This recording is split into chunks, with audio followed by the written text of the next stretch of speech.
Samantala, kaso ng suspected measles sa Region 1 tumaas ng 25% mula January hanggang March 2024. Narito ang report.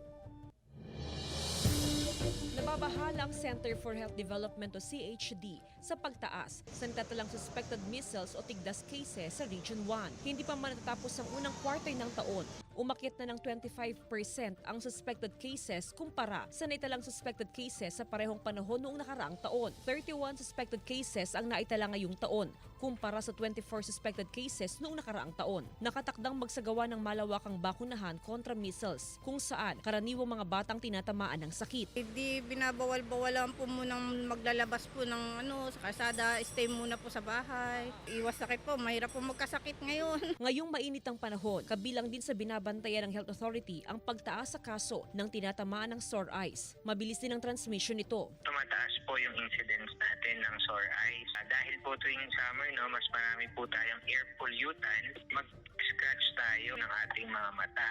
So ito po yung nagiging daan para sa mga bacteria or sa mga viruses na pumunta po sa ating mga mata. Dinala sa RHU ni Aling Mayra ang kanyang anak para ipa-check up. Pagkagising kasi ng kanyang anak ay namumula na ang kanang mata. Hinala niya, tinamaan na ng sore eyes ang anak. Sore eyes po siguro ma'am kasi sa sobrang init na rin po ng panahon. Kaya iwas na lang po pag sobrang init sa loob lang ng bahay. Panawagan ng Health Authority sa publiko na iwasang mag-self-medicate sa ganitong uri ng mga sakit. Magpakonsulta sa klinik para mabigyan ng tamang medical treatment. Kasama si Daryl Peralta, Jasmine Gabriel Galban, One North Central Luzon.